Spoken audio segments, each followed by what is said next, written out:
क्या कभी आपने गौर किया है कि भारतीय परंपरा में अंतिम संस्कार करने के बाद शव की राख को पवित्र नदी जैसे गंगा नदी या बहती हुई नदी में बहा देते हैं। आखिर क्यों बनाई गई है ऐसी परंपरा? आइए इस महत्वपूर्ण विषय को मिलकर जानते हैं।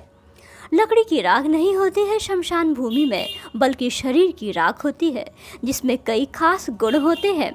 भावनात्मक पहलू के अनुसार अगर उस राख को नदी में बहाएंगे नहीं और अस्थि कलश को घर में रख लेंगे तो जो परिजन है उस व्यक्ति के खास लोग हर क्षण बेवजह भावुक बने रहेंगे। दूसरा पहलू ये है कि इस राख में शरीर के गुण मौजूद रहते हैं। अगर प्रयोगशाला में राख की जांच की जाए तो पता चल जाता है कि ये किस व्यक्ति की राख है डीएनए की सहायता से, क्योंकि उस राख में उस व्यक्ति के खास गुण मौजूद रहते हैं। तथ्यों के आधार पर यह पाया गया है कि मृत्यु के बाद जीव शरीर को पूर्ण रूप से छोड़ने में 40 दिनों का समय लेता है। भले ही शरीर को जला दें, वो फिर भी शरीर के कुछ तत्वों को, जैसे राख, अस्थियां या जो चीज़ें उससे संबंधित थीं, जैसे उसके पहने हुए कपड़े इत्यादि को ढूंढता है।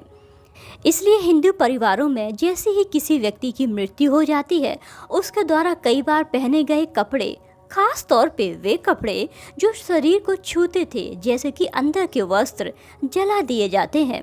इसका कारण यही है कि मृत्यु के बाद भी जीव अपने शरीर के तत्वों जैसे पसीने को, गंध को ढूंढता है, क्योंकि अब भी उसे यकीन नहीं होता कि यह सब कुछ छूट चुका है। तो अगर अस्थियों को किसी जगह रख देते हैं तो वो जीव उसके आसपास मंडराता रह सकता है। इसलिए अस्थियों को, राख को बहती हुई नदी में विसर्जित कर देते हैं ताकि वो फैल जाएं और नदी के पानी में विलीन हो जाएं। हर तरीके की कोशिश की जाती है ताकि उस जीव को एहसास हो जाए कि अब सब कुछ खत्म हो चुका है।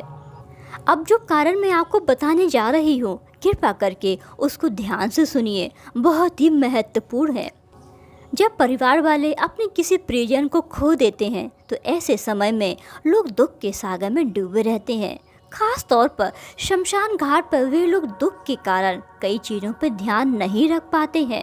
जब तांत्रिक अपने कुछ खास क्रिया करते हैं जिसमें वे मरे हुए लोगों को बुलाने की कोशिश करते हैं, तो वे शमशान की राख का ही प्रयोग करते हैं।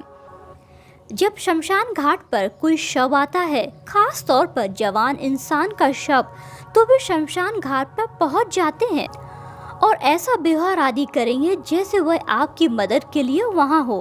कुछ खास तरह के क्रिया करने के लिए वे शरीर को भी चुरा सकते हैं। फिर व्यान प्राण का इस्तेमाल करके, जो कि शरीर में धीरे धीरे खत्म होता है, वे उस शरीर को भी सक्रिय कर लेते हैं। खास तरीके से उस पर सवार होकर बैठकर साधना इत्यादि करना चाहते हैं। ये कोई बड़ी बात नहीं है तंत्र विद्या के अंदर कि वे उस मरे हुए व्यक्ति को चला देते हैं। तंत्र विज्ञान वाले कुछ तांत्रिक जादू टोना करना चाहते हैं, इसलिए वे लोग उस प्राणी को वश में कर उसका दुरुपयोग करने के लिए उसी राख लेते हैं। इन्हीं सब कारणों के कारण राख को या तो किसी बहती हुई नदी में बहा देते हैं या उसे यूं ही फैला देते हैं।